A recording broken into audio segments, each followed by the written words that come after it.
Hello and welcome to the Surprisingly Music Podcast. I am Trevor. And I am Taryn. And we are two best friends just chit-chatting about music. Yeah. So, just a quick rundown of who we are. We're two best friends. I'm Trevor. And I'm Taryn. And you're completely sober. You've been sober your entire life? Yeah. And I'm completely sadly. drunk.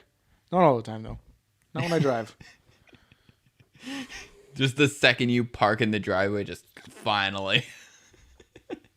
Not saying I haven't done that. I'm not saying that. Yeah, Dude, I'm not saying that I had the best beer drinking story. It's from How? You don't drink? It's from my dad. Oh. So it was like right around the time where they made open containers in cars illegal. Mm-hmm. And like back in the 70s and 80s. Yeah. And yeah, okay, that does line up the 80s or so. And so he was driving along with his cousin and his uncle, and they were hunting. They had beers up in the car, and a cop pulls them over and is like, "Those open containers?" They're like, "We're hunting." And he's like, "Oh, okay." And it's like, that just exploded in my brain. Like, oh, you guys have guns. Okay, never mind. It's fine. You have open containers in the car. Yeah, you're piloting a missile, and you got guns with bullets in them. What can go wrong? Yeah, so keep drinking. I will keep drinking. Thank you very much. So, we're two best friends. I'm drunk on these, so it makes it fun, and it makes it really hard to focus on things. And Taryn has ADHD. So we never get a fucking thought out of our heads. It's hard for me to get a good thought out of my head. That hoe over there? Yeah. THOT. Thought. Pog. Champ. That's the podcast, baby. All right. So we alternate between who picks an album. What was last week? The Distillers. The Distillers. Yeah, that's what picked last week by was. you. And then every third album is an album we draw out of a hat. And it's something a little bit more modern and current because we don't listen to much modern or current music. So, well, just our favorite bands are putting albums out. Yeah. Every fucking year. Yeah, so it's just something to change the pace because we definitely have our niches. And get more views. Yeah. There's no shame in trying to get more views, you know? Yeah. Look at what David Dobrik does to get views. What a piece of shit. Like, I like the more punk, pop punk, hardcore stuff. So and I like that stuff too. But not as hard as you do. Yeah. And then you like a lot of garage rock, blues rock, a little bit of pop. You like some of the poppier stuff. Oh, yeah. I love a good pop song. Selena Gomez, Lady Gaga. So, you know, just throwing some more mainstream radio into the hat kind of changes the pace. Yeah. It makes us also branch out. Not expecting to like Lady Gaga's album, and I fucking loved it. Yeah. I put multiple songs. And I was not expecting to like Chris Stapleton, and I was correct. That's fair. That is fair. That was a fun one to do right off the gate when we made that the hat a thing. So anyway, Taryn, what did you pick this week? I picked The Black Parade by My Chemical Romance. I've heard so much about this, and I've never listened to the album. I've heard, obviously, the two hits off the song, The Black Parade and Teenagers. Yeah. But I never heard another single song off of it. So this isn't their first big album, Three Cheers for Sweet Revenges, but this song is definitely like the crowning achievement of emo culture and like what kind of made it explode onto the scene, the Hot Topic scene and all that stuff. God. MCR is responsible for Hot Topic? Basically, I say they just were like synonymous with Hot Topic. Oh yeah, they were synonymous with emo. Yeah, so it was like they were the first like big players in the game, and they kind of created an entire culture, which is Warped Tour. Yeah, no, they didn't. Warped Tour predates them. Warped Tour started in '94. I know, but how popular did it get until then? Like it didn't. I think peak was this time period. Mid 2000s. Yeah, the mid 2000s to like early 2010s. Yeah. Yeah. So like 2007 to 2013 was Dude, peak. I saw Katy Perry on Warped Tour. Like, that's just weird. When she peaked. Yep. So, who is My Chemical Romance? Wait. I know who My Chemical Romance is. It's Joe Rogan's cousin. It's Joe Rogan's cousin, It's you know? Joe Rogan's cousin. He has Gerard. a show on Netflix, but did you know he also has like a rock band or something? Fuck you, Bert.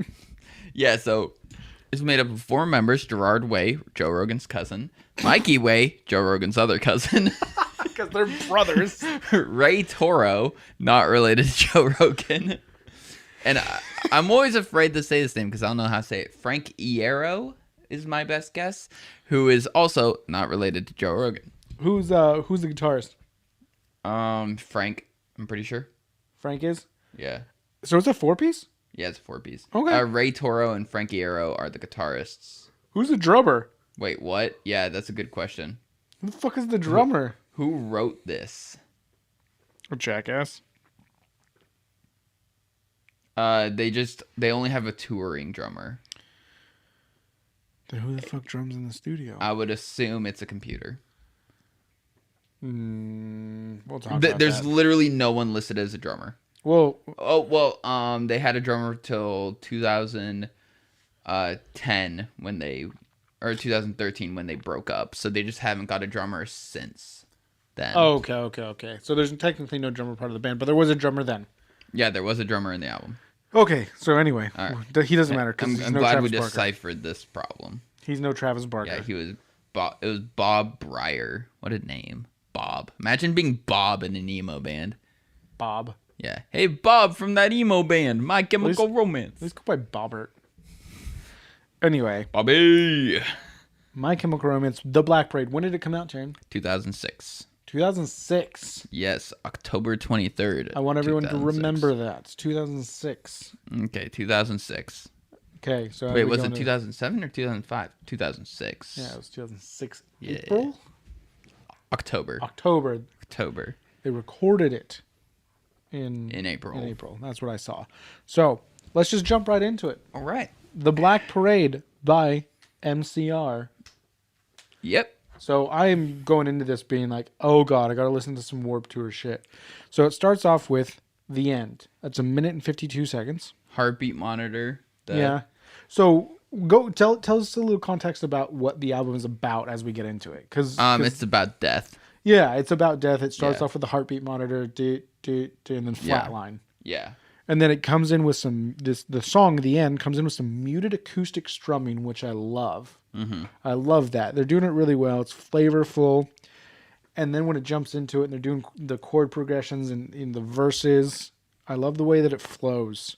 And then it just kind of builds up, you know? Mm-hmm. And it just builds up to like this big thing. And then comes back down. This 1 minute and 52 second long song it feels a lot longer. Yeah, like it feels like you got like a full song out of it. Because it goes up and gets really loud and then comes back down and then goes back up and gets really loud. Yeah. The piano in this. This is a less than 2 minute long song. Like this, you think this would be nothing. Like it seemed like, oh, this is just going to be an intro track into the album. Yeah, which is weird that the album starts with The End, but you know. Well, it's about death. And death is the end. Yeah. Or is it? In the end. Nothing even matters. Yep. Especially Linkin Park. I hate Linkin Park. Well, yeah, they don't have a lead vocalist. I don't like Linkin Park just because their music sucks. But I don't know. I think you have other reasons why you don't like them. Oh, no. I like Linkin Park. Oh, my God. Okay, anyway. Jokes. The piano. There's a little piano in this. It's really ragtimey. I'm like listening to this. I'm like, this is not at all what I thought it was gonna be. Yeah, and like the nice snapping. Yeah. Like it was just like it had like a almost like a Showtimey vibe to it, where it's like I could picture this being like on TV in the 50s in black and white. Like for like some sort of musical guest performance. Like, hello, my baby. Hello, my darling. Hello, my ragtime. well, not quite like that, but yeah. You know what I mean. Anyway, this leads seamlessly into the next song. Yes. Dead! Exclamation point. Wow. Yeah. Into that awesome guitar riff. Oh, of this Dead. solo. That is a Yeah. solo. Yeah. I'm like, okay, this is not at all what I thought this was going to be. This is rock. Yeah, this is like straight like punk vibed rock. I Like wouldn't even say I would. I don't know if I go punk. Like the verses and stuff are very punk, but that opening solo is so fucking like. Am I listening to Brian May from Queen? Like, it's so good. So funny that you say that. My chem actually would do "We Will Rock You" live, and they had Brian May come on stage and play with them, but people would still get upset, like, "You're not Freddie." It's like Brian May thinks it's good enough, so. And he's a physicist. He is a doctorate. That's what makes him qualified to say if a Queen performance is good or not. Oh yeah, he's really smart, and he doesn't sound like he's from Southie. Because Good Will Hunting is the best comedy ever. Because no one smart sounds like they're from fucking South Boston. They don't. Yeah. E equals MC squared, you fucking Yankee fan. That's another way of saying All right, the so F word Dead. in Boston. Dead. The vocal melodies are so fucking cool. The vocal melodies are so fun. The lyrics are fun. Yeah. Even though it's about death. Yeah, like his approach to vocals is really different. Like it's kind of got like that like snide like sharpness to it of like it sounds like sassy. He almost. is like the next generation's Kurt Cobain of showing of how he like he's not singing to sound pretty. He's not like, singing to sound pretty. He's singing to show emotion. Like Kurt Cobain showed angst in like a very kind of like different way, and it was like that generation's way of showing their angst. Yeah. Then this way, he's the way he sings is showing this generation's sense of angst, which is loud. And protestful, and it's like got a lot of attitude to it. Yeah, it's sarcasm. Yeah, he sings sarcastically. Yeah. Snidely. I fucking love it. I like that word that you snidely. Yeah. Snidely. Like this dude got some sass. Yeah. So this is a great song. It starts off with a rock and roll guitar solo to start the song. Yeah. The lyrics are incredibly fun. The vocal melodies are awesome. Everything about this song is good. It's very punk at times with the guitar power chords. It's seamless how it flows. I was bopping. Yeah. I love how every single week, every third week I pick an album. Like when it's my album, at some point in the week you'll always be like, oh, do I have some hot takes about this album? And then you end up giving positive feedback on it. We're not done yet. We're literally 5 minutes into this album, Taryn. Yeah, I know, right? It's a great album. 10 out of 10, end of episode. Yeah, no, if you give this a 10, I'll be fucking shocked. No, I didn't give it a 10. Oh, spoiler alert for those who watch the entire podcast. Dead is one of my favorite songs. It is just so... I'd say it's up there off this album for me. Yeah, that shows how shitty the rest of the album is. It has so much just high energy, just like, let's fucking go. I think they opened with this song back when I saw them. Oh, did you see My Chemical Romance? 3 times. Are you one of those ones who calls them My Chem? Yeah. Okay. Sorry, I don't have all the time in the day to be like, hey, do you know the band My Chemical Romance? Yeah, My Chemical Romance's song. Like, that's a mouthful, man. Yeah, anyway. Next song. This Is How I Disappear. It is a 3-minute and 59-second song. And, do you have anything to say? It's a pretty stale song in my opinion, but... It's got a nice little intro riff. Mm-hmm. It definitely shows it's more emo, warped tour side. Yeah. I just call, like, a genre warped tour genre. Which makes no sense. It makes no sense, but that's... anyone who listens to the kind of music, it's just like... If anything, warped tour genre is like that, like, post-hardcore with synth. Like... Breathe Carolina. Breathe Carolina, Abandon All Ships, Attack. Like, if Bear anything... Teeth. No. I saw them. If I've seen them on a Warped Tour poster, then they're Warped Tour to me. So, Okay, then 303, Katy Perry, good Cannibal bands. Or no, was it Cannibal? Who was it? Fuck, there was Cody one. Cambria? There was one brutal fucking band that did Warped Tour one year. But anyways, yeah, they're all the same band. Yeah. Are they not in a band together? Katy Perry and the Devil Wears Prada are basically the same thing. I'm sure she is the devil, and she probably has worn Prada. That was like, I've never seen the movie. I was gonna make a joke about the movie. I've seen the movie. I haven't. So anyway, intro riff in this song is a little more emo, showing their emo side. A little sad. The guitar is like incredibly mid 2000s. Yeah. Like it's like, but it doesn't sound dated. Like it's not like, you listen to a song that's from the mid 2000s. You're like, oh God, I really remember where I was, listening to the song. Like this one sounds like it, but it doesn't give you those vibes. It doesn't date itself. Mm-hmm. The drums, I think, slap in this song. Oh yeah, that's The drummer that's non-existent fucking did a great job. he was existent at the time. Bob Bob the drummer. Bob, dude, you hit them drums. Bob the drummer. Can we drum it? Bob the drummer. Yes, we can. Anyway, so I think it's a slapper of a song. I think the song structure is great. It even has this like little light moment where it kind of like the instrumentation. He's not hitting the drums as hard. He's not playing the guitar as much, and he kind of gets up on the mic and is like, It's got some nice movement to it. Movement. That's a good way to call it. Then the guitar breakdown in the end, I think fucking slaps where it gets all bassy. Yeah. Yeah.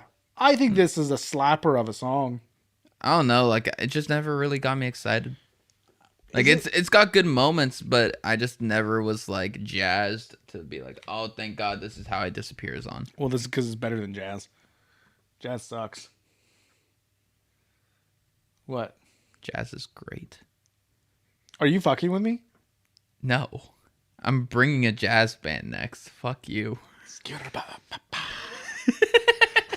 I'll bring a swan chord jazz influenced band next. Wait. Oh, I think I just threw up a little bit in my mouth.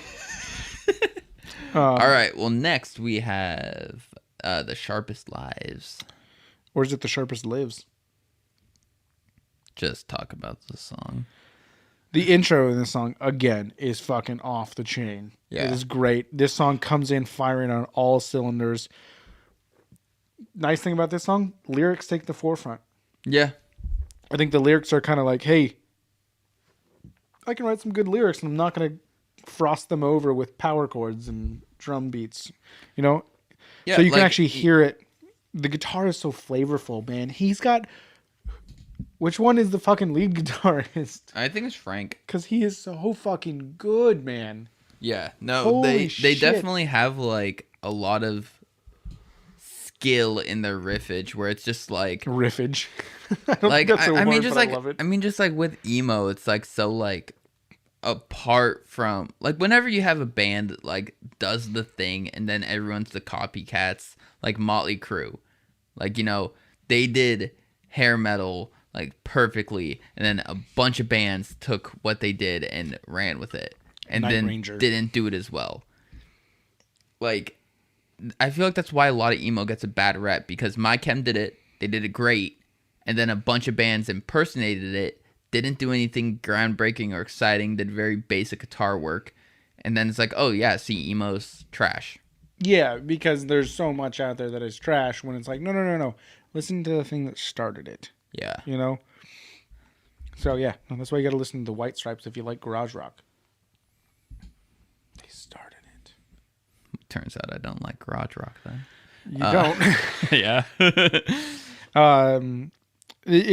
Yeah, like I was saying, the guitar is so flavorful. There's all these like I've noticed when you listen to this album, like he'll have a riff that he'll play, and he'll play it several times throughout the song, but it's never the same. Like he adds little things to it, so it's not like a Control C copy paste sort of a thing, in like Yeah. it's like Yeah. he's doing it different. It's like he's playing the entire time, and it just adds texture to the whole thing. Yeah. And it like sometimes you're like, oh, here comes the chorus. This song, Yeah. the structure, the way they structured is so good. Yeah. So And, that is one like the upsides to a lot of alternative music is alternative lifestyles. well, no, they like to just kind of like break the rules a lot of like what a song has to be: verse, pre-chorus, chorus, verse 2, pre-chorus, chorus, bridge, chorus, outro. And it's just like they get to play with the formula a bit. They know it's not like the most pleasant to listen to format where like, because there is comfort in knowing what comes next in a song. Like it just feels nice and easy to listen to a song where you can predict the whole song going through basically, but it's not fun to listen to in my opinion. So like a lot of emo, punk, garage rock too is like, it's just nice because like you'll just hear shit in the wrong order and it's like, oh cool, like you're kind of taken like out of the moment a bit to like really hear the song because it missed your expectations in a way. Yeah, no, Yeah. yeah. You're like, oh, here it comes. Oh, wait, no, what is this? Color me intrigued, because that's not a color. When people say that. So up next, Up next, it's 5 minutes and 11 seconds. Welcome to the Black Parade. Oh my God, we're at the album the title. title track. So this is the classic. This is MCR's biggest hit. Yeah, this is the rock opera of the mid 2000s. So I want to talk about this song because Yeah. it starts off with very slow, and because of that, I never really given the song a chance.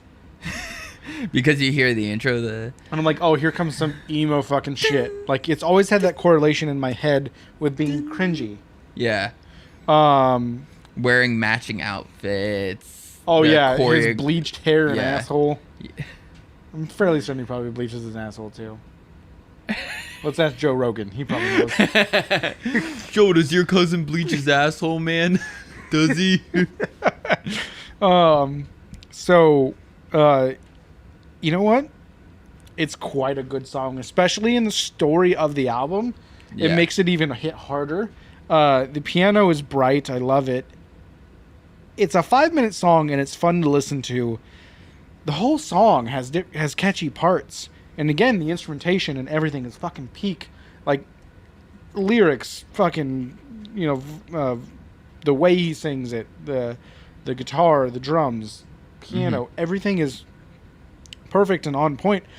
I'm going to say it. I think that this song is this generation's Bohemian Rhapsody. Yeah. You agree with that? It's the rock opera. Like, it's just like, it's this bigger than life, like, performance more than it is just like a song. Like, yes. And the we carry on. It's Yeah. like just that moment. It's just uplifting. Like you can feel yourself like coming up out of your seat, just like yeah. Yeah. Yeah. No, It's- this song is this generation's Bohemian Rhapsody. Like if this song was released and it was separate from the name My Chemical Romance and it was separate from the name emo music, like I think it would have been significantly bigger. I mean, it reached the top 10. But I mean, like, in the way of, like, where more people would hold that opinion of, like, it's our generation's Bohemian Rhapsody. Because, like, some people are like, no, it's emo.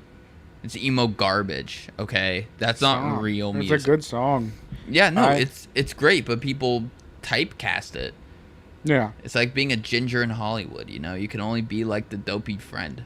You can't be the lead fucking hot guy in the movie. They got typecasted as emo. Have you ever seen a hot ginger guy? Nope, that's the point. Yeah, Prince Harry, you fucking dork. Stop letting your family be so racist. Harry's adjusting to America great. Fag means something else here. What is that from? It was a meme I saw. But yeah, Black Parade. 5 minutes and 11 seconds. And if all of you people have listened to all of these podcasts, you know that I hate long fucking songs. But this is a good song, and it's like Bohemian Rhapsody, because Bohemian Rhapsody is like 4 minutes, five Yeah, minutes like it long. goes through a movement. It's not just like 5 minutes of verse, chorus, verse, chorus, verse, chorus. It's just like It's like 4 different songs. yeah, it's progressive. It moves like you don't bounce back and forth ever. Yeah, yeah. No, it's a great song. And then go to the next song. Uh, I Don't Love You at 3 minutes and 58 seconds. How can you top the Black Parade? Well, But it's slower down. by depressing me. Yeah, it's a very loud, slow song. Yeah. That's the one thing I love about emo music. Like the slow songs like hit in a way that other genres don't, where it's just like you can still have the angst and like the vibe while bringing it down and slowing. Yes, but for some reason I don't like it in this song. Now, song is done perfectly well. You like the lyrics? It's yes. Everything is done really well. I really like. You can hear the flavor of Gerard's voice in this one, but Yeah. and it doesn't sound whiny or cringy like I've always expected emo music and listened to emo music that sounds like that. It's Well, I feel like one of the big contributing factors is he just has a great voice. he does. Like it's just like it sounds cringy and whining if you sound cringy and whiny. It's a well executed song. I just don't think it's my flavor. Yeah, But that's it fair. doesn't detract from anything. It doesn't detract from the album. Yeah. And it's like it's kind of a nice breakup message cuz usually like breakup songs are so like angry. This is him like almost coming to terms with like I don't love you like I used to. Like, you know, like it's not that we did something wrong or that you're a cheating bitch or that like you're this, you're that. It's just like I don't love you anymore. I don't love you. And it's like and it's rough for me too. Like it's just like kind of like it's a very mature for being emo, you know, the immature genre. I'm doing a lot of finger quotes. I need to fucking stop. For being the immature genre of music, it's a very mature take on a breakup and like falling out of love with someone. It's not just being like, fuck you, bitch, you could suck my fucking dick. What's that one band that you showed me that was like a bunch of white guys Doesn't narrow it down. and they were like drinking 40s on cars? It looked like a rap video, but it was a bunch of white guys singing emo music. Broken Side. Broken Side. Broken Side, the greatest band of our time. No. They're the worst. Like the fact that they're serious is mind blowing to me. Like they like take their music seriously. Like it's not a meme. It's not a joke. They make these songs and they're like, dude, put that shit on the album. Well, you mean that like it's like it's genuine. It's not Yeah. a joke. Because Yeah. Bo Burnham takes his music seriously. But Yeah, it's a like joke. they're genuinely like, here's our product. Where like Swag Chode is a parody. Like they're like, yeah, we know this is cringy as shit, so But we're that's gonna the make point. yeah, So broken side. Broken Side. So not broke inside. It's broken side. Yeah, CYDE. Oh, and they're not a fucking joke band. No, they're What if this fully is just serious. like a? What if this is like a really like in-depth character they're all playing? So anyway, I Don't Love You. It's a good song. It's well executed, just not my flavor. Yeah.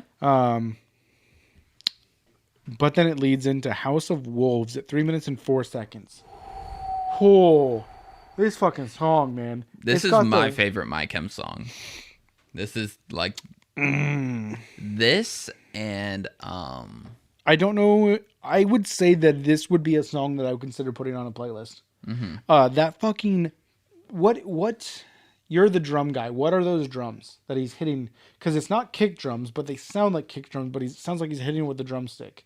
The deep bassy like doom doom doom doom. oh, it's the probably like the floor tom.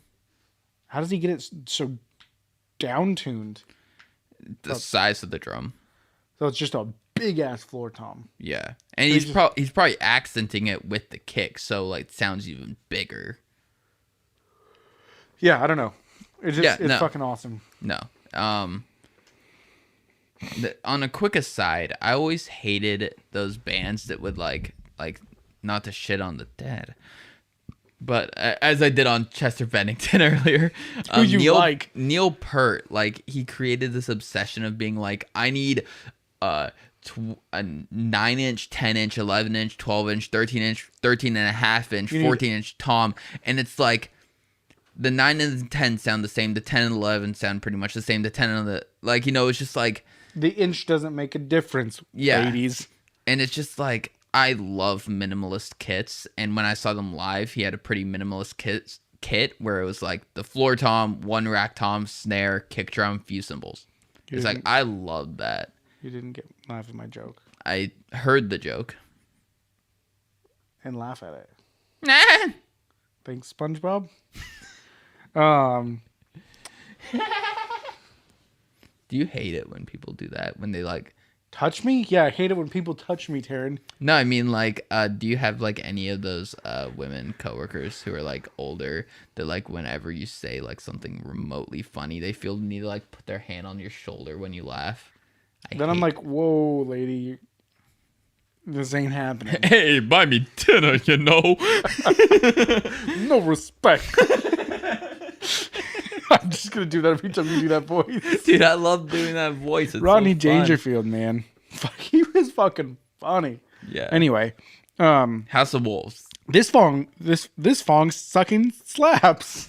This song fucking slaps. Dude. Can I say fucking enough in this fucking? Fucking. Yes, you can. This song slaps. It's hard. Holy shit. The drums. I can't get over the drums, man. He's making that deep bassy sound, and I love it. I love it. Dude, another lyrical, masterful song. Just the way the lyrics flow. It's like yes, your voice is an instrument, but this is like the next level. I just pulling up the lyrics, don't mind me. Chord progressions, again in this song. The fucking power chords. I love a good power chord, okay? Simple, yet so useful, you know? It's like a shovel. Can do many things. Yeah. Can hit someone over the head. And bury them. Yeah. It's a murder weapon and a body disposal tool. I can hear so many genre influences in this song. Yeah. Like, it's got its punk, it's got its emo, it's got its rock, it's got its rock and roll. Like, just the guitar. Like, dude, the guitarist for this fucking band is amazing. He's not doing anything super crazy. You know, he's got the power chords. That's the punk side. He's got all the little emo shit. I'm hearing like little just three notes. Just little licks. Just in there. Three little notes that are just so rock and roll. Yeah. Like, I'm just like, did Chuck Berry just come in? Like, what the fuck? You know? Is that Scotty Moore? Like, what the fuck is going on? Was that Dean Cain? Is that John Stamos? The Greek Freak? But yeah, like this one, like again, album's about death, and it's like challenging a lot of like the heaven versus hell like kind of takes, where it's like, you know, like just looking at the guys and hearing their music, you know, they're told, oh, you're going to hell. Like, you know, just you're the devil, basically. You're making rock emo music. You have bleached hair. You're wearing uniform outfits. Gay. I don't think this is bleached hair. I think this is bleached asshole. I just want to know, Gerard Way, is your asshole bleached?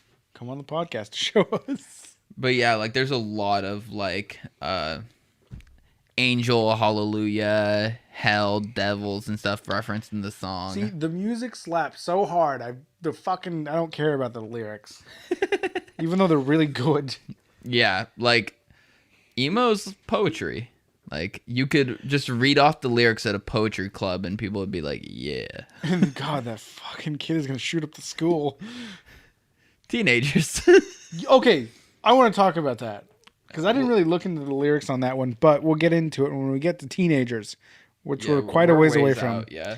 So House of Wolves, amazing. That's your favorite song? Yeah. I'd say that and Boy Division, which is a song no one knows by My Chemical Romance. I thought it was Joy Division. No, it's Boy Division. Joy Division is a band. Yeah. Boy Division sounds like a porn parody.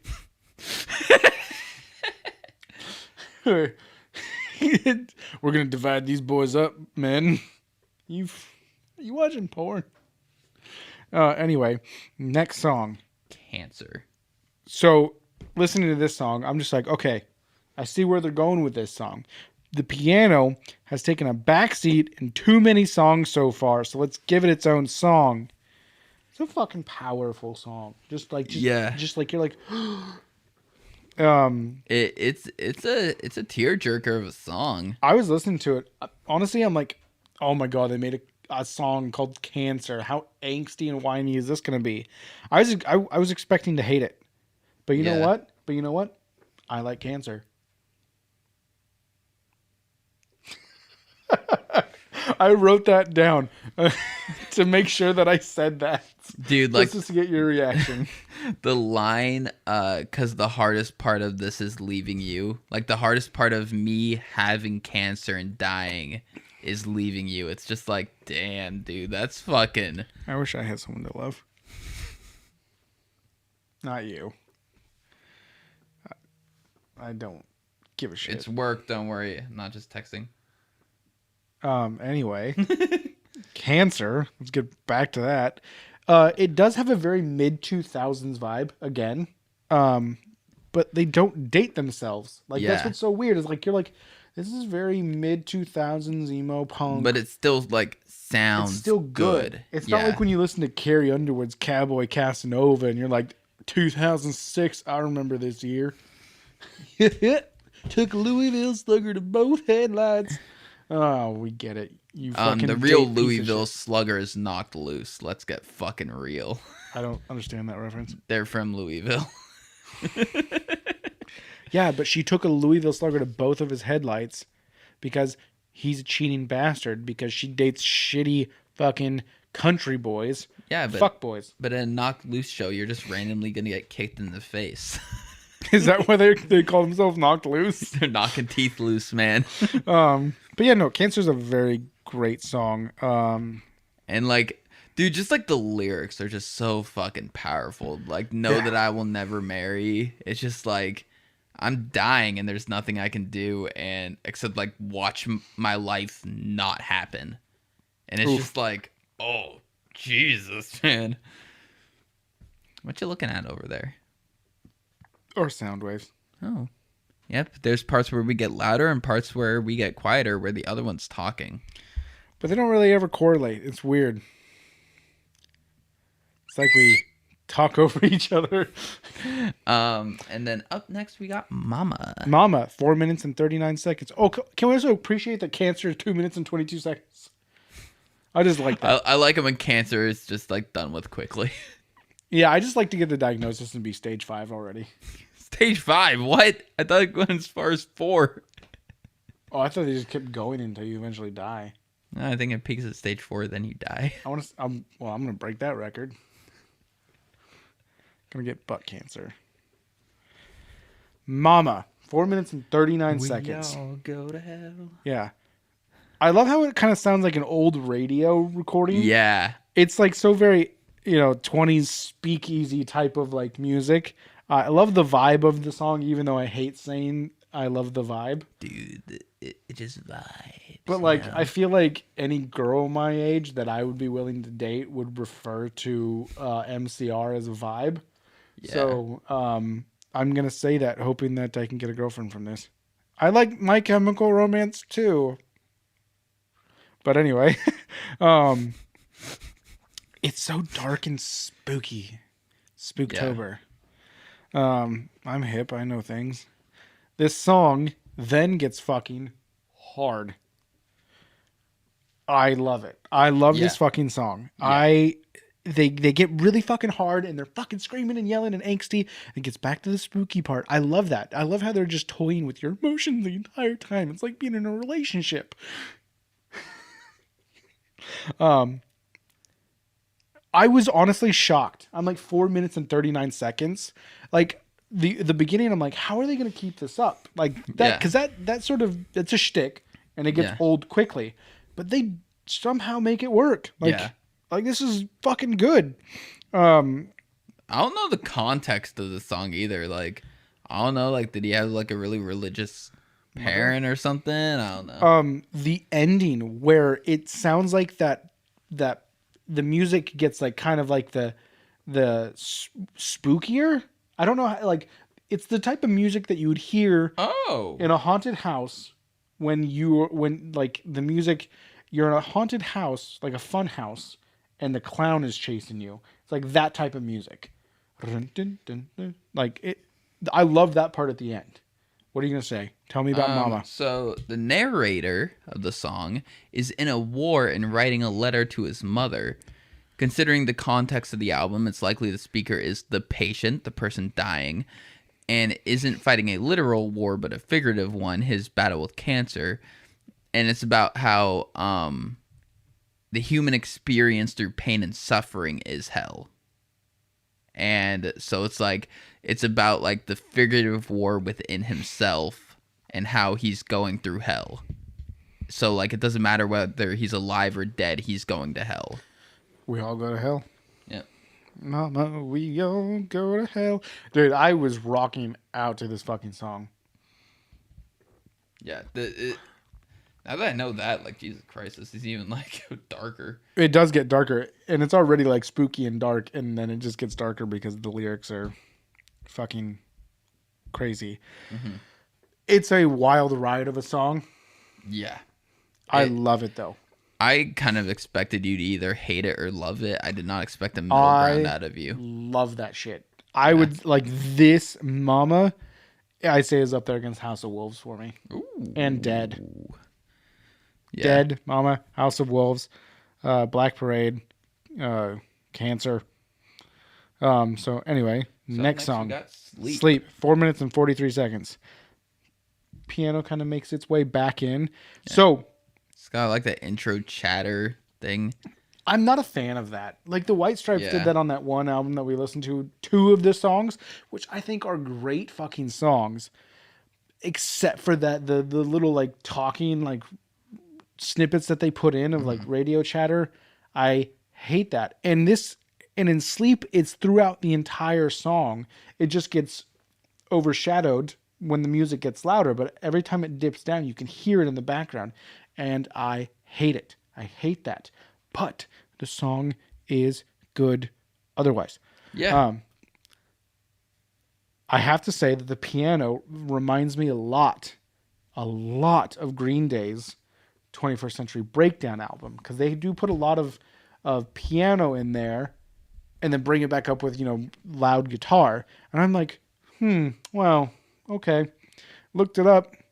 21st Century Breakdown came out in 2010. Oh, yeah, come on, Green Day. Get original. Greenway ripping off Gerard Way. That rhymes. Dayway. No, I know that it rhymes. Like, that's the simple rhyme that I learned in fucking kindergarten, Taryn. I can show you the way. The way. You got knuckles. Dude, he stretches his fucking vocal legs here. Oh, man. Just like... It's like, God damn. Yeah, you didn't stretch your vocals doing that. You tore them. No. I didn't go in on... I'm not fucking going in on talent like that. No, this is... It's a loud, abrasive song when it picks back up and the rest of the instruments come in. Dude, like it's a roller coaster. It goes up and down from loud to back to like the soft. I fucking love it. His word choice and rhyming is just like so auditorily pleasing. It's also unexpected. Like the part, the 3 cheers for tyranny, unapologetic apathy. It's just like you got away with words, man. That is just some of the bands that you've picked that like swancore bands, have made some really weird rhymes that I'd like. That's a weird word to put in there, but I'll let it slide because you were able to fit a fucking 5-syllable word to rhyme with a 3-syllable word. Mm-hmm. But his are just like butter. They're so smooth, and they're like they don't. That is masterful. They don't overdo it, so the rhymes feel special. Yes, like when they do hit, they hit because it's not like And they're Rhyme. Hey, did you notice our song rhymed? Like we're the Beastie Boys doing that one shit fucking song off the album we did. Brass Monkey. No, the one where like every time, every day, there is Oh, a Girls. way. Yeah, fuck that song. I love that song. It's just a fun song. You have to be, you just have to be a fun person. And guess what? All tonight? right, we're where you want to be. We're at the teenagers. Did you say that on purpose? Or did that just come out that way? It just came out that way. Is that because you saw teenagers? Ooh, yeah. R/legal teens. Ugh. What? They hot. No, they look like children. There's too much of a long pause. I'm glad that hit its mark then. So teenagers, 2 minutes and 41 seconds. Short Fuck song. yes. Fuck yes. It's the song that I remember hearing and being like, that's not a bad song, but it's MCR, so I'm not going to really like it. And then I started listening to it, and I'm just like, this is way more fucking fun. And it's shouting like that angsty teenager, Like, it was like me when I was a teenager, fucking yelling the Beastie Boys kind of angst, Did you like that it was 12 bars blues? Yeah, I did actually. I did notice that. It was very good. It's fun, bright, but it has that punk message. Like, it's a fun, energetic song, but it's also like, fuck the world. Yeah. So this song's actually about school shootings. Yeah. Yeah, and it's like the anti-school shooting song. Like they were like, "Hey guys, stop." They were doing it before it was cool. Yeah. Well, no, because like so many school shootings were attached to goth and emo culture of like, the weird kid who wears eyeliner doing the school shooting. So it was kind of like there, like you should seek help. Like grabbing a gun and shooting people isn't going to fix anything. Like, yeah. So it doesn't really fit in with the album because like it's thematic with death, I suppose, but it's not thematic with like dying. But it goes, the whole album is like, it touches on points in someone's life as well. It's not just about dying. Yeah. And the patient in this album, I think, is probably a younger person who hasn't really got to live life to its fullest. So, his most recent memories are being in school and being bullied and all sorts of shit. I think that it was one of those songs where it's like, hey, we have a thematic album, but we have this one single that doesn't really fit, but kind of does. Yeah. That it's really good song, and we want to put it on there. Teenagers is a great fucking song. I'm going to call this a thing.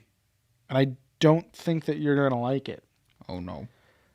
This is like a polka pop punk song for me. Because polka has like that fun, bright, like, da da da da da da da. Kind of like a Teenager scare the living shit out of me. Like, it's just kind of yeah, like it's got that like. And I'm like, where's the fucking accordion? Like, bring in the accordion. It's a great fucking song. Like, the only way I could like describe it to someone is be like, if polka and punk had a baby, but they cut the accordion out. Yeah. So like I'm looking through the genius.com like lyric meanings and like so it's like the narrator, the chorus, the teenager scared the living shit out of me, is like making the narrator, the teenager, making fun of the adults for being like, oh, these troublesome teenagers, like, what are you, scared of us? Like, kind of like mocking them. I don't care that That's I'm funny. I don't care that I'm 25 years old. I will sing this fucking song and I will pretend that I'm 17. I mean, that's how I go about dating. Done. Done. Here on the Surprisingly Sober Network, we only date people of legal age. No. Well, yes to what you just said. But no to the Surprisingly Sober Network. We're the Surprisingly Cinematic Universe, the SCU. The Surprisingly Cinematic Universe. No, we're the Surprisingly Cinematic Extended Universe. Fuck DC. Fuck the Snyder Cut. Fuck Zack Snyder, that B fucking movie director. Dude, so I mentioned that like he only did shitty zombie movies at work, and one of my coworkers who loves Zack Snyder like is just holding up this movie on like this god pedestal. He's like, no, he's done other really good stuff. What, 300? He's only done shitty zombie movies, 300 and the Snyder Cut. This is Sparta. Yeah, I would not say the 300 was a good movie in the way of like, oh man, it had like a great director and like it was just a testosterone filled movie. yeah, it was just like a visually like, oh, badass big muscle man. Ugh. Like yeah, that was the highlight of the movie, is somebody getting kicked into a pit.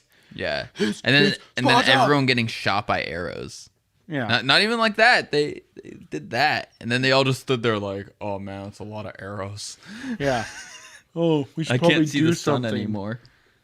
Oh, Thank God we have these shields. As long as it's covering me from above, I should be mostly safe, right? Oh, cool. They're out of arrows now. yeah. So, Teenagers. I don't know shit. Good fucking song. Zack Snyder, bad director. Although, let's be fair to Zack Snyder, better than Joss Whedon. Yeah. Also, who fucking names your kid Joss? Joss. Probably the same people who named their daughter Drew.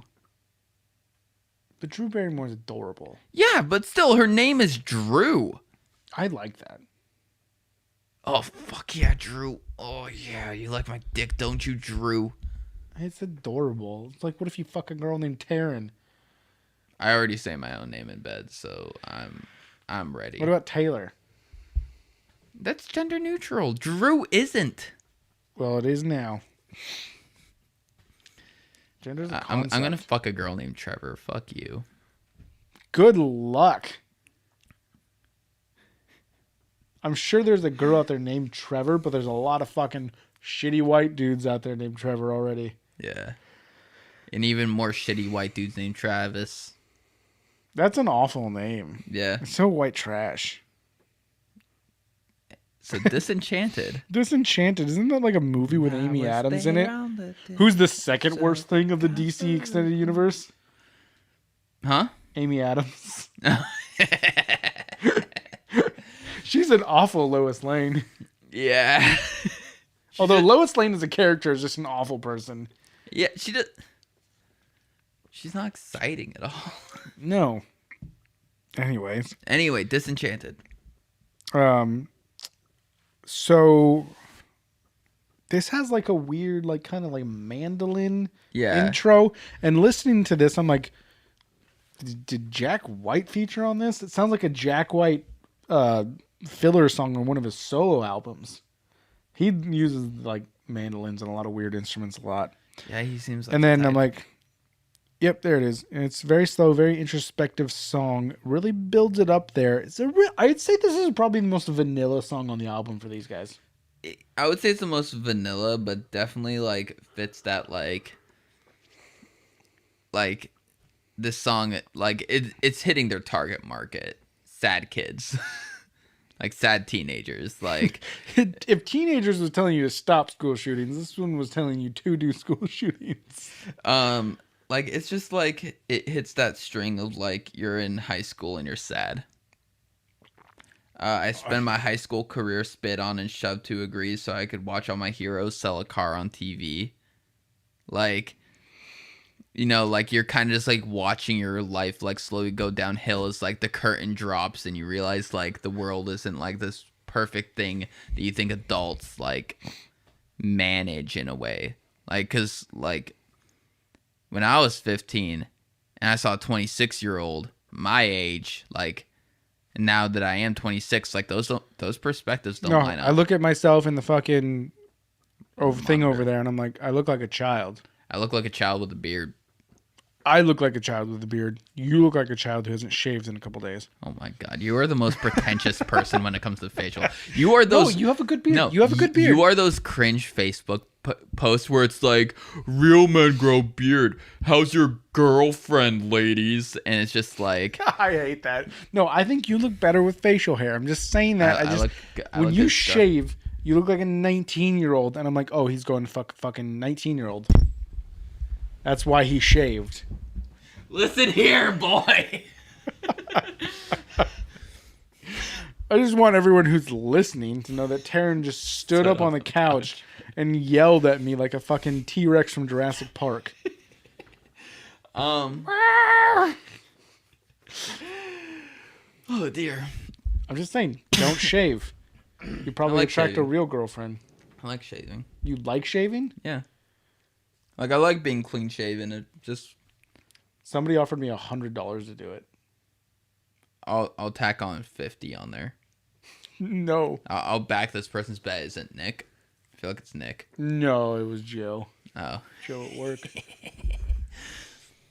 Tell Joe I'll back him 50. I'll call your work and be like, hey, I was talking to Joe. Could I speak to him again? Oh yeah, sure. Dude, Joe. I'll add $50 onto Trevor shaving his beard. I'm not shaving my fucking beard off. I haven't shaved. I've not been clean shaven since I was 18. Like, aren't you just like? Isn't your worry that it won't grow back? Like, yeah, and that's the thing though, is I have to trim it like every 2 days. yeah. Like, but that's the thing. I'm just afraid, like, because the last time I was clean shaven, it was being patchy. And, you know, what I would do is I'd keep it at, like, stubble. And then I would let it go up to the next size and then keep it there. And then you just let it grow in and let it go. And I don't want to do that again. See, I have really good facial hair genetics, which is annoying because I prefer just like a light stubble. Like, there's no need. Like, dude, mine just grows like uniform as shit. Well, I was also 18. Yeah.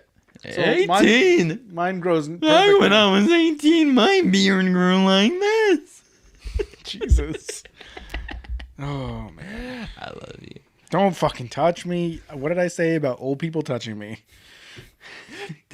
I'm almost 2 years older than you in a month. Yeah. Yeah. So anyway, the fucking album. Yeah. Disenchanted, it's just like that sad song that's like... Vanilla. Yeah. But like it... I feel like it connects the most to like the audience and like... Yeah, we understand like what you're going through right now is really rough kind of song. Like... Oh, it's rough, I tell ya. Santa's not real. The Easter Bunny's a lie.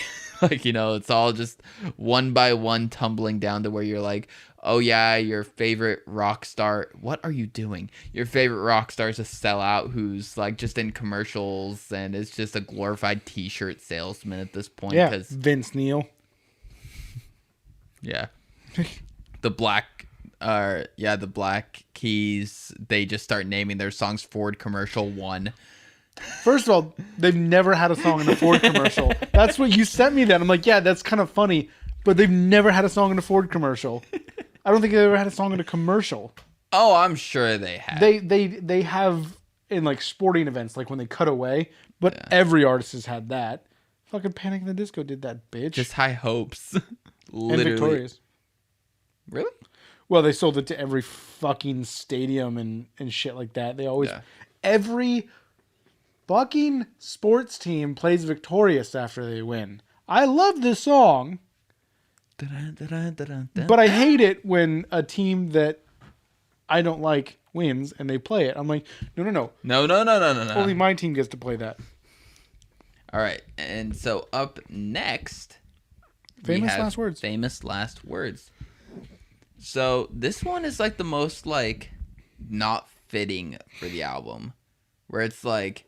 It just like has like this completely different rock vibe to it. It does. Where it's like it's a lot more like later My Chemical Romance, like their following album. Oh, I'm gonna have to give that a listen because I really like this song. Yeah, no, it's good, but it's just like it was kind of out of place. And when I first started listening to the band, I heard the song. I just didn't think it was on the Black Parade album. This song. It's got some muted strums, and that's how they started the album. And you know, it's not how they end the album. It's not how they end the album, but it's towards the end. I love the muted strums. Mm-hmm. I love it. It's so great. The way that he says, "Where is your heart?" is so good. Heart. It's so great. Where's your heart? It's like. He can't pronounce R's to save his fucking life. I will say that. His R's are bizarre. He can't say that word. Bizarre. Bizarre. Like he like almost like growls like a kitty cat. I think they purr. I don't think cats growl. Ugh. Ew. That's gross. Don't do that ever again. It was pretty savage. Someone might get that. I don't. I know. Okay. I don't like them. Anyway. This song I think is really good. Yeah, it's an awesome song. It's an awesome song. Guitar slaps as it goes into it.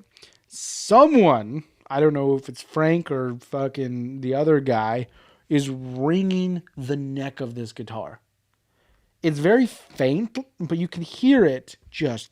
He's up at the neck on like the 15th and 17th frets, just fucking going for it, man. He's just like, you're just like, what the hell are you doing there? Having Man. time of his life. Yeah. The drums are good again for that guy who doesn't exist. He's just not in the band anymore. Why would you leave for that? They broke up. Yeah, I know, but they broke up got from back together. 2013 to 2019. But they got back together. They're going to do a reunion through 2020. Yeah. Why wouldn't you get back in the band for that? I don't know. Maybe as like kids, obligations. The payday. Yeah, true. The payday. Like when they did their reunion concert, I think it was in California or New York. I forget. It was They only sold did out. one? Huh? They only did one? Well, they did a few. Then they announced a reunion tour. Then COVID. So it's on hiatus? Yeah, they said they're still gonna do the tour. Okay. But anyway, like the first show, I'm pretty sure it was in California because I wanted to buy tickets for it. It sold out just like instant, and tickets were expensive.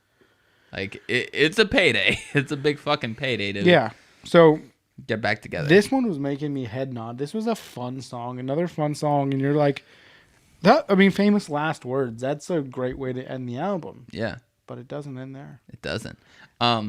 So fun fact about the music video: there's a part in it where he jumps off the amp. And he actually broke his ankle, but he kept shooting and he just like didn't say anything. So he's like on his knees, like on the ground, like just like belting the song and like, looks powerful. He's like, on the ground rocking out. Yeah, it turns out he broke his fucking ankle. Because he's actually screaming in pain. No, he's just dedicated to the craft Yes, the craft. of breaking ankles. Breaking ankles. Fucking only Gerard Way and Allen Iverson. Fucking crossing people over. Gerard Way and Allen Iverson, masters of breaking ankles. All right, so up next we have Blood. Blood. Hidden track. Finally, Blood hidden track. Is that like this the name or was it an actual hidden track? It was a hidden track. So Blood, 2 minutes and 53 seconds. It was Take a guess. Take a guess to when the music starts. A minute 30. Minute 31. I counted. On mine, it plays a minute 30. When I click a minute 30, it immediately do they Whatever. We're talking about a second. I love that old ragtime. Yeah, like just it's that. so fun. It's It weird. doesn't need the goddamn minute and a half. Like who listens to a song that has a minute and a half of silence? Well, no, it's a hidden track because famous last words, the last song on the track list happens and then it's silence. So you stop listening. It's a hidden track because you don't know what's there. So that minute and a half is just like, oh, you're okay. I'll rewind to the start. I understand it, like why they did it, But why not just behind like now that it is on Spotify, why not just get rid of the minute and a half? Because now we know it's there. Because no one's gonna put this song on a fucking album. Oh, did your music stop? I think you need to, do something to play music. Oh no, this is the song. You sound like a fucking psychopath. No, this is the song. It's silence. For half of the song is silence. Yeah, because you're not supposed to find it on a CD. But it is such a funny little song. Yeah, I love it. It's about like being a vampire. Gallons of Blood. Yeah, I love it. It's such a fun little song. because I'm right. such an awful fuck. I love that line. Just Yeah, no, it's a fun song. and I love after that I'm such an awful fuck. like he sings like through gritted teeth. Like, Yeah. I gave them blood. It was like, yeah. Gallons of blood. Yeah. I love it. No, I always like giggle when I hear that song. It's It's just so silly. Well, because in the end had a little bit of ragtime piano, Yeah. and then they're just like, all right, here's a bunch of ragtimey piano, and just like it's just like it's such a fun song. I'm Yeah. like, you know like, what? I picture a dude standing alone on the stage with the pianist in the back, and he's got, like that microphone with that big, like, silver, kind of like Elvis looking microphone. Yeah, And he's just you know who this reminded me of? Who? IDK How, but they found me. Well, Like, I it think just- IDK Alba, they found me, rips off My Chemical Romance in a lot of ways. Not rips them off, but like you could tell where like a lot of their emo vibe is coming from. I don't see that. I think MCR has been so big and powerful that they've influenced a lot. And Yeah.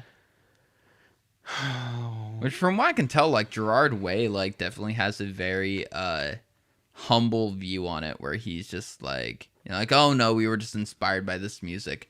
And it's like, yeah, but now you inspired everyone else. He's like, oh no. yeah, and that's how the good ones are. Yeah. That's how the good ones are. I'm just glad that he's humble like his cousin Joe Rogan. Joe Rogan is the most full of himself fucking ass I've ever listened to. But he says he's humble, and that's what matters. He also says Ari is a good comic. Oof, that's like 4 episodes in a row where he mentioned Ari Shaffir. He's a piece of shit. Yeah, he is. So, what do you rate the album? So this album was not at all what I was expecting it to be. I was going into it thinking that I was going to hate it. But you know what? I ended up really liking it. I think I probably ended up liking it way too much. And I'm giving it a 9. And remember, we rate on a bell curve. I honestly think this is in my at least top 20 albums. I give it an 8.5. I fucking love this album. It's a great album. It is so just like this is like a greatest hits album. Like it's I can see where you're saying that, where Yeah. it's got a lot of hits. Granted, they only have 3 albums, so This is their like- best album. yeah. This is a incredibly good album. Yeah. I see, listening to it, and even in a lot of music that I listen to now, and listening to music that you listen to, I see its influences in the last 10 years of music in many different avenues and in genres that you don't listen to, Yeah. genres that I listen to. But I also hear its influences from the 60s, 70s, 80s, Yeah. 90s. This is a really good bridge album for us. Of like, it's got like that rock and roll stuff that's more your side. It's got the angsty whininess from my side. And I like both of them the way Yeah. they do it. It's Yeah. just really good. It opens like after the end, it goes into Dead, and it starts off with just a classic rock and roll, not rock, because like rock is like I consider like Motley Crue and stuff from the 70s and 80s. Yeah. Aerosmith. Rock and roll, like 60s, almost even 50s style solo. I'm just like, not what I was expecting from what I would say is a Warped Tour band. Yeah. From these emo kids. Yeah, from these emo kids. I'm like, this is a 9. Like this is probably one of my top 20 favorite albums now. Damn. Yeah. You'll probably like Danger Days. I feel like that one will be up your alley. I might give it to a list. I'm gonna have to become an emo kid now, I guess. Oh shit. Where's my eyeliner? Your guy liner.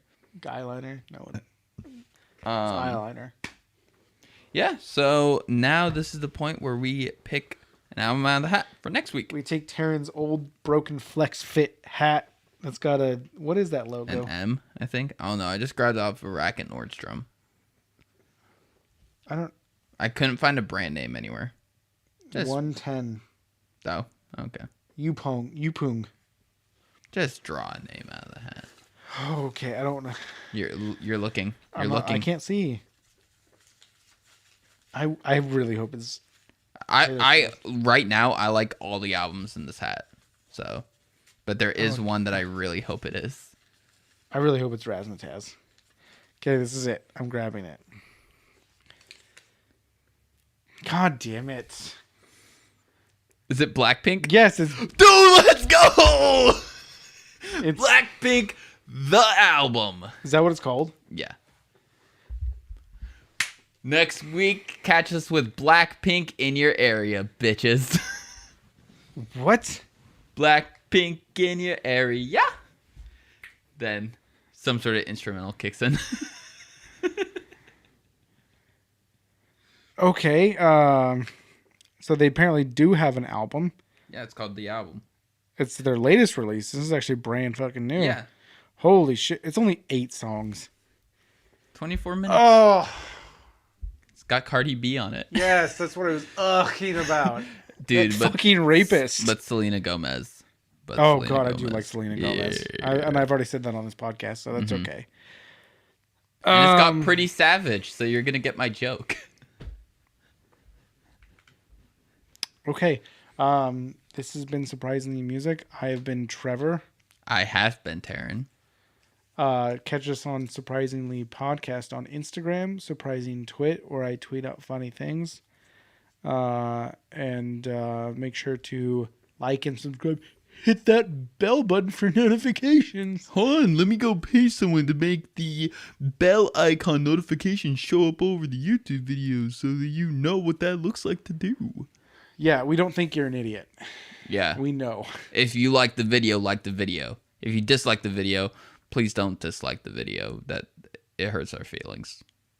I actually do feel bad when you do that. So, and I know that you want to hurt my feelings. So, Or call me a dumb count. if you want to hurt my feelings, just date me and break up with me. Jesus. If you want to hurt my feelings, don't date me and keep being hard to get. Anyway, Wow. segues are weird. That'll be on the Surprisingly Sober podcast. I'm Taryn. That's Trevor. No, whoa. Don't speak for me. You are a toxic male. Do it again. Thank you for watching. I'm Taryn. I have been Trevor. And we are r/signing off. Why do you do that?